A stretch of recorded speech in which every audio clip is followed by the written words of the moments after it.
Watter een van die volgende stellings rakende die anode van 'n standaard galvaniese sel in werking is korrek? Die korrekte antwoord is B. Die massa van die anode neem af. Stelling A. Die anode neem elektrone op. Nou die anode, anox, is waar oksidasie plaasvind. En oil rig, oxidation is loss. Met ander woorde, daar's 'n loss, 'n verlies aan elektrone.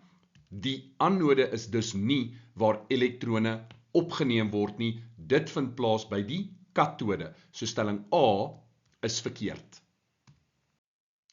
Stelling B. Die massa van die anode neem af. Nou, by die anode vind oksidasie plaas. Die metaalelektrode by die anode word geoksideer. Dit beteken die metaalatome verander in metaalione wat in oplossing gaan. Die massa van die anode neem dus af. So B is die korrekte antwoord. C. Die konsentrasie van die anode se elektrolyt neem aanvanklik af. Nou hierdie is uit die aard van die saak verkeerd. Anode, oksidasie.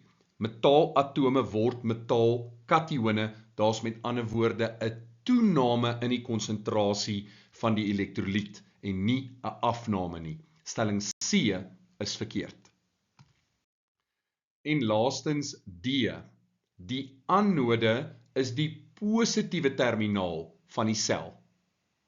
By elektrolytiese selle, paniek. By galvaniese selle, antipaniek, die omgekeerde.